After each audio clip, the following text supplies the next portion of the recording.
Assalamualaikum everyone! How are you? Linisan ko tong gas stove namin. Pero normally talaga, yung asawa ko ang naglilinis niyan. After niya sa work. Pero total naman ay tayo may panahon maglinis. Ay tayo na maglinis. Alam nga naman, iasa ko pa to sa aking asawa. Ay yung asawa ko talaga ay napakamatulungin yan. Hulog ng langit. Alhamdulillah.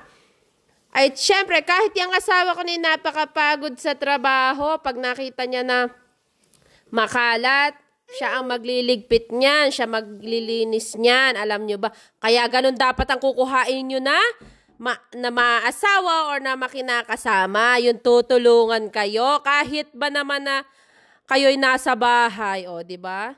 May mga ibang lalaki diyan na porket nagtrabaho, ay pagoda na agad. Di paano naman nga tayong mga babae? Paano na si Mrs.? Di ba? Mas pagod naman tayo kaysa sa kanila. Tingnan nyo yung ko. Yan, sinabon ko yan na maganda, na malinis. Di ba? Para pakita ng baby ko, ay malinis na. Di ba? Hindi na siya maglirigo na siya ng diretso. Di ba? Tapos may sinasalang ako dyan sa washing. Di ba? Kaya lagi na lang dapat tayong mga babae ay laging tayo maghahanap dapat na nararapat na lalaki na para sa atin. Yung tutulungan tayo kahit wala tayong trabaho.